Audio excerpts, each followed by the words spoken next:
प्राचीन काल की बात है। सरयू नदी के किनारे अयोध्या नाम का एक सुंदर राज्य था। अयोध्या के राजा थे राजा दशरथ।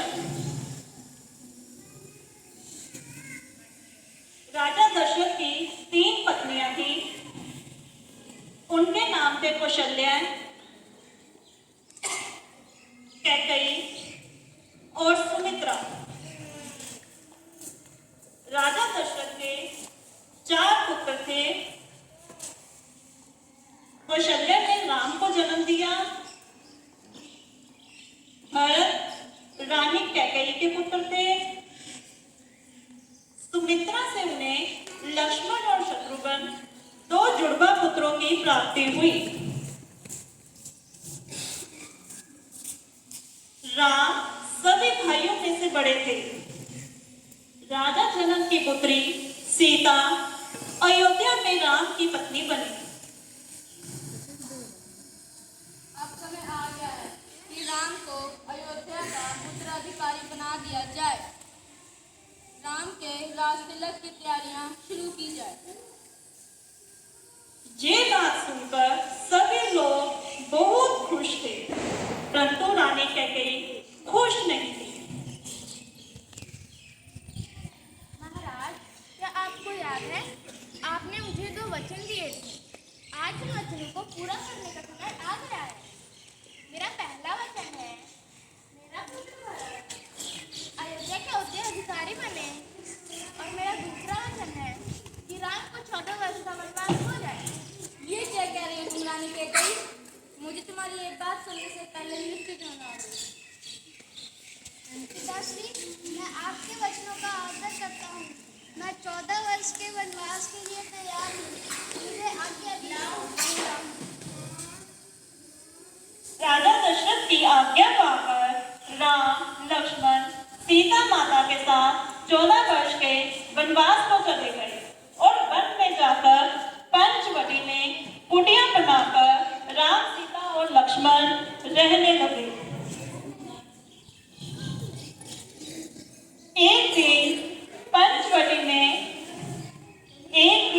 पंचवटी में सीता माता ने एक सुनहरे रंग के मृग को देखा और सीता माता उसे देखकर कहने लगी, सुनहरा मृग अति सुंदर मेरे मन को भाए, कोई जाए वो अति शीघ्र ले आए। स्वामी, मैंने अभी एक सुनहरे रंग के मृग को देखा। आप कृपया उसको मेरे लिए ले आए। ठीक है सीते, मैं अभी आता हूँ।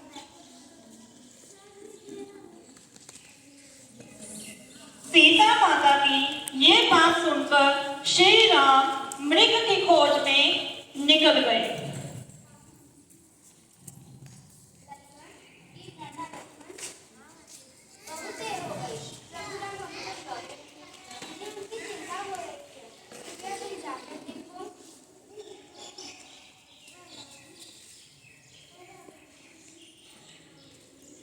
इसी बीच वन में राम जी मृग का पीछा करते हुए उसे तीर मार देते हैं। लक्ष्मण, लक्ष्मण, लक्ष्मण देखो, प्रभु तुम्हें सहायता के लिए पुकार रहे हैं। नहीं लक्ष्मण, जाओ, मेरी आज्ञा का पालन करो। प्रभु को तुम्हारी सहायता की आवश्यकता है।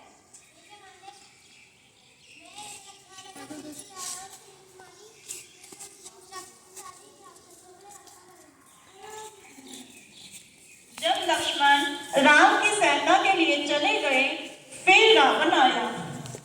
रावण स्वर्ण नगरी लंका का राजा था।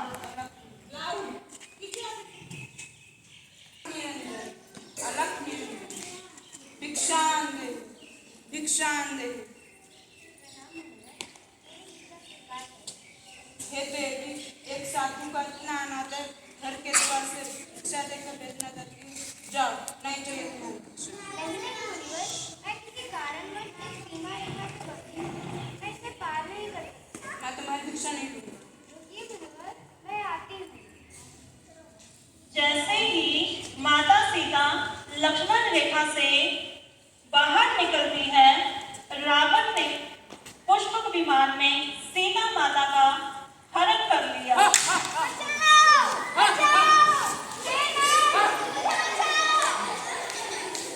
सीता राम लक्ष्मण वापस कुटिया में आते हैं और सीता माता को ढूंढते हैं।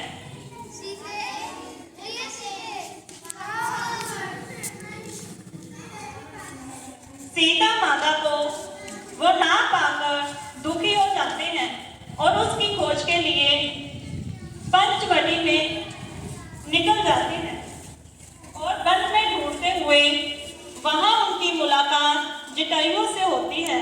जटायु माता सीता के बारे में बताते हैं कि माता सीता को रावण अपने विमान में उठाकर ले गया है।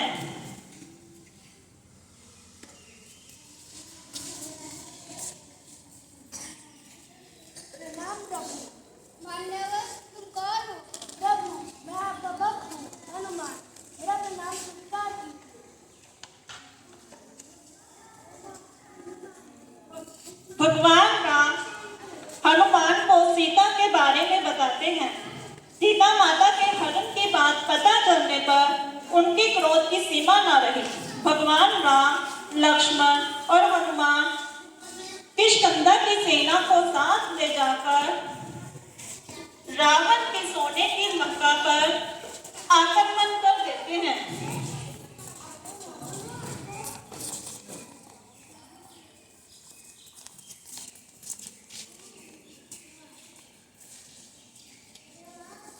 रावण, तूने अक्षम्य अपराध किया है।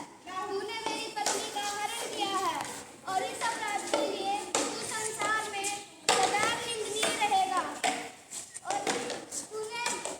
तेरे नाम से लोग युगों युगों तक घृणा करेंगे। तूने बहुत बड़ा अपराध किया है। तुझे इस संसार में जीवित रहने का कोई अधिकार नहीं जो दूसरों की पत्नी पर दृष्टि डाले। ये एक स्त्री की गरिमा का हनन है। राम और रावण की सेना में कई दिनों तक युद्ध चलता रहा।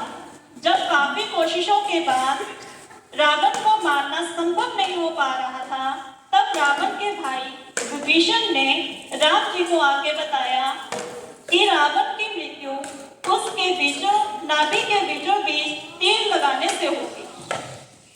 राम रावण की नाभि में तीर मारते हैं और रावण की मृत्यु हो जाती है। इस तरह श्री राम के हाथों रावण का वध होता है। उस दिन की याद में आज भी हम दशहरा मनाते हैं, जिसे विजयदशमी भी कहते हैं, जो बुराई पर अच्छाई का प्रतीक है। फिर राम, सीता और लक्ष्मण 14 वर्ष का वनवास काट के अयोध्या वापस लौट आते हैं।